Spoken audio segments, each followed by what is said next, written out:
है। आप लोग जो है इतना नेपाल से एक आया हुआ एक अतिथि कहें या आपका दूर दराज का एक नातेदार कहें, ये पहले मेरे विचार से आपके बीच में कुछ कुछ बातें तो हो चुका है। मैं आपके बीच में खड़ा किस रूप में हूँ, यह प्रसंग उठ गया था कि नेपाल में सम्राट अशोक की दूसरी बेटी चारोवती आई थी और वहां के देवपाल शाक्य से शादी हुआ, देवपाल महाराज। तो उसी का हम एक संतति है। तो इसका मतलब आप लोग जो है आप लोग भी सम्राट अशोक के वंशज है, शाक्य वंशज है, हम भी शाक्य वंशज है, कोलीय वंशज है, हम भी कोलीय वंशज है। तो मैं जो यहाँ खड़ा हूँ तो आप लोगों का बुआ है चारोवती, है ना, अशोक की बेटी, और आप लोग मेरे लिए जो है मामा है।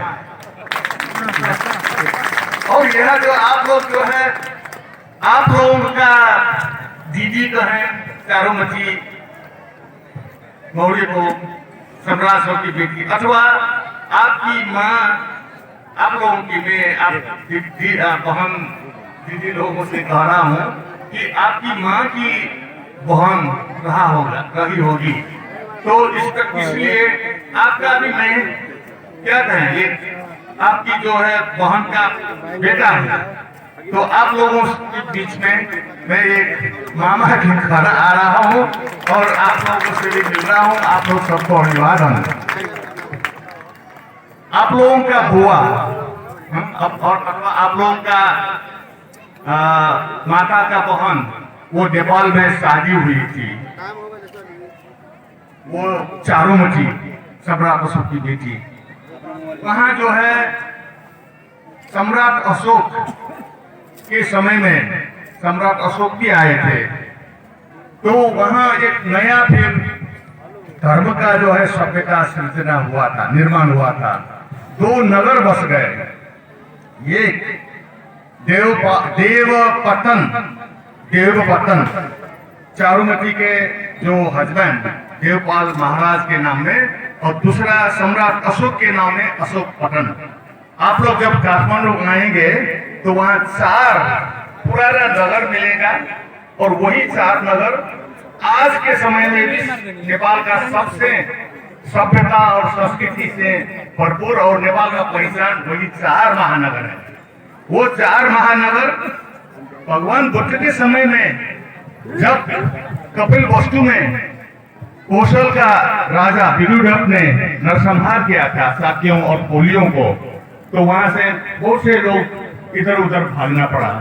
तो एक समूह हम जो है काठमांडू नेपाल में पहुंच गए और वहां जो है हम लोगों ने 2 नगर बसाए, कोलीय ग्राम, कोलियों के नगर, 2 नगर भगवान बुद्ध के समय में बनाए, और सम्राट अशोक के समय में फिर और 2 नगर बनाए, सम्राट अशोकपटन और देवपतन। शायद यह पटना शब्द से भी नजदीक है। तो इस तरह नेपाल का सभ्यता, संस्कृति, कला, धर्म जो चिंतन है सब शाक्य मुनि बुद्ध का और सम्राट अशोक का मौर्य वंश का ही वो सभ्यता है। नेपाल का पहचान वही है। आप लोगों ने शायद बहुत सुनता रहा होगा कि नेपाल एक हिंदू राज्य है, हिंदू राज्य था, लेकिन वो नहीं है। वो नेपाल को हिंदू राज्य का प्रचार करने वाला, ये बात करने वाला इंडिया का ही हिंदू लोग थे। वहां जब आएंगे तो आपको हिंदू राज्य नहीं मिलेगा। वहां आप आएंगे तो देखेगा तो ये कैसे हिंदू है, सब बौद्ध है। जहां जिधर भी जाओ, काठमांडू में अभी भी 500 विहार, बुद्ध विहार जीवित चल रहा है। वो हम लोग जो है उसका संग में जो है हम है। तो अभी भी भगवान बुद्ध के जो 2500 वर्षों से अविच्छिन्न और निरंतर रूप से जो कोलीय और शाक्य का और दूसरा ग्रुप जो नेपाल गए थे, हम लोग नेवार साके बन गए, हमने अपने कोलिये और साके का जो है कोलिये नगर बनाया, हम साके बन गए।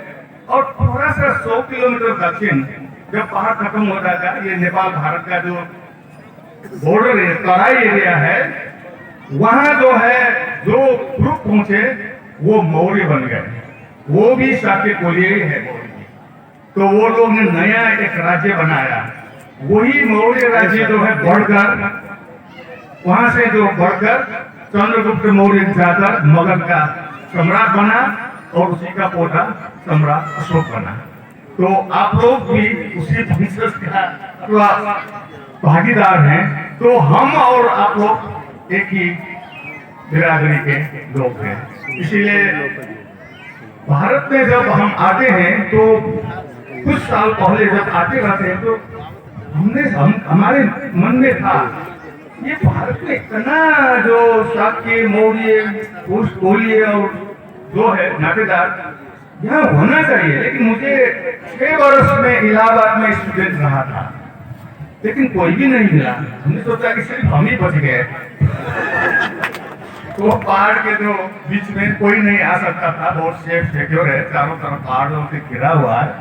लेकिन सम्राट अशोक क्लब से संपर्क हुआ, हमारा जीवन दीप मौर्य जी हमको संपर्क किए और कहा कि सम्राट अशोक क्लब का ऐसा कार्यक्रम में आपको निमंत्रण करना चाहते हैं। तो आ गए।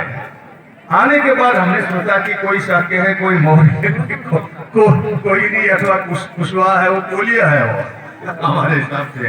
तो दिल्ली के उतर जाएंगे तो सही नहीं है। वो भी कहते हैं हम भी शाही वंश हैं। तो इतना देखने के बाद जो है मुझे लगा कि अरे हमने कोई सब खत्म हो गए, हम ही बच गए। ये नहीं था। अब जो है मुझे इतना अपार आनंद अनुभूति होता है आप लोगों के बीच में जब आने का अवसर मिलता है कि मैं अकेला, हम लोग जो है थोड़ा सा अकेला, वहाँ कोई अनाथ की तरह नहीं है। आप लोग इतना अब सम्राट अशोक के माध्यम से आप लोग संगठित हो रहे हैं। और आज जो है ये बहुत ही दुर्लभ अवसर मिल गया कि आज इस पावन भूमि भोरे आपने कहा कि वो भोग नगर और ये हस्ती ग्राम, तो भगवान बुद्ध का जो है अंतिम निर्वाण यात्रा, महानिर्वाण यात्रा में वर्णन आता है कि वो पाटलिपुत्र छोड़कर वैशाली गए और वो अपना परिनिर्वाण का प्लान किया था। और वो रूट से जो है वो शायद मुझे लग रहा है वो कोई कहीं लुम्बिनी कपिलवस्तु ही वापस आ रहा था, लेकिन कुशीनगर में उनका परिनिर्वाण हुआ। वो जहां जहां ठहरे उसके बारे में महापरिनिर्वाण सूत्र में विवरण है। उसमें जो जहां पहुंचे उसके बारे में भगवान बुद्ध ने जो है एक अपना अभिव्यक्त किया। वो इतना भावुक था कि वो अपने प्रिय, अपने अच्छा लगने वाला जो जगह होकर ही निकले गए। तो अब हमको यहाँ आकर जानकारी हुआ कि ये आनंद चैत्य है। यहाँ भी भगवान के जो परिनिर्वाण अंतिम परिनिर्वाण यात्रा में वो जो जहाँ जहाँ चल गए थे वो देखना चाहते थे अंतिम बार। इसका मतलब यहाँ भी ठहरे थे। तो ये बुद्ध को जो है चाहने वाले को लिए ये बहुत ही पावन भूमि है, क्योंकि भगवान बुद्ध के लिए भी ये प्रिय जगह रहा होगा, क्योंकि वो इधर उधर नहीं गए। उसमें भोगनगर का विवरण आता है, हस्तिग्राम का विवरण आता है, और वहां जाकर उसके बारे में भगवान ये जगह ऐसा है, कभी चापाल से थे, कभी क्या है। अब कुशीनगर में जो है बहुत बात हुई। आनंद भिक्षु ने कहा कि कुशीनगर में महापरिनिर्वाण, आप जो है बड़े शहर में जाएं, हाँ, तो वहां के आपको सम्मान होगा। लेकिन उन्होंने नहीं कहा, ये कुशीनगर बहुत प्रिय स्थान है। और कुशीनगर के बारे में उन्होंने बहुत लंबा इतिहास बताया।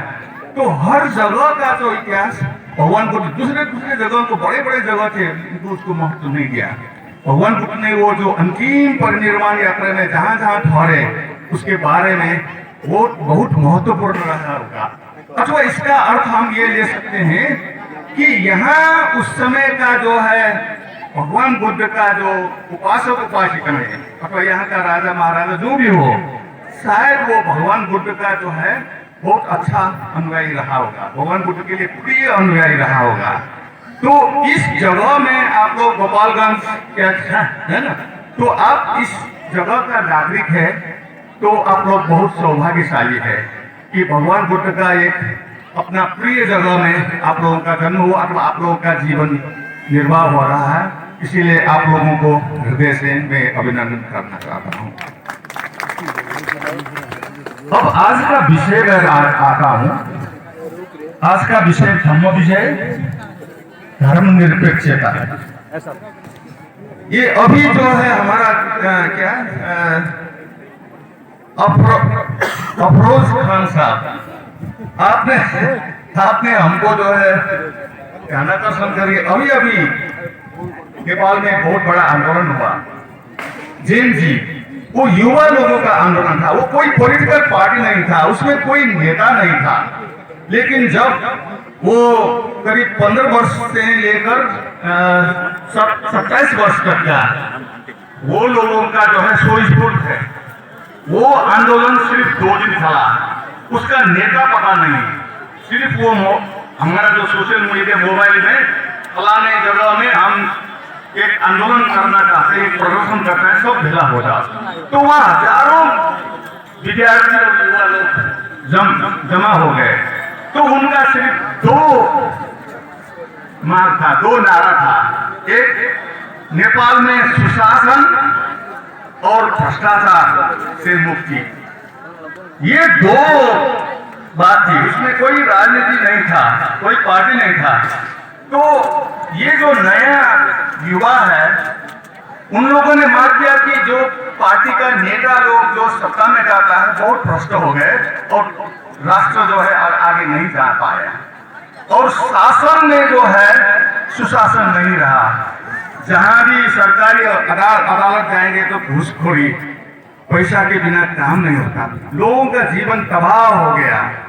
तो राष्ट्र में जो है जितना भी बजट है वो सब नेता लोगों और ठेकेदार लोगों और ऐसे में टूट गया, तो राष्ट्र आगे नहीं गया। तो कोई पॉलिटिकल पार्टी, कोई नेता को सुनने वाला नहीं था। तो उन लोगों ने जो है 2 दिन में सब जला दिया।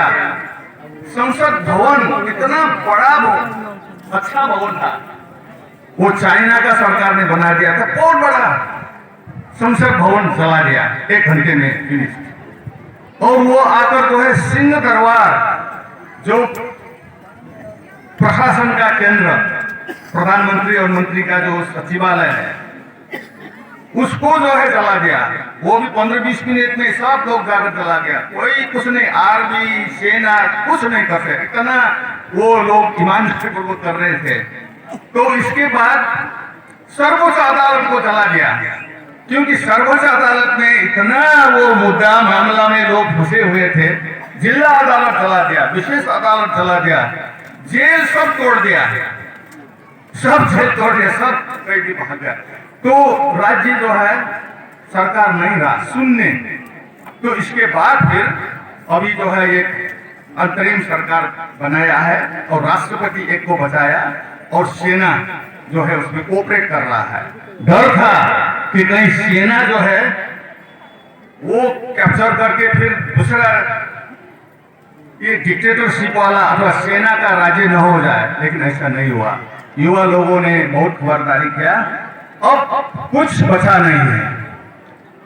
आप समझ सकते हैं ना, क्योंकि भ्रष्टाचार और सुशासन, भ्रष्टाचार का आंदोलन और सुशासन के लिए एक नया आंदोलन हुआ।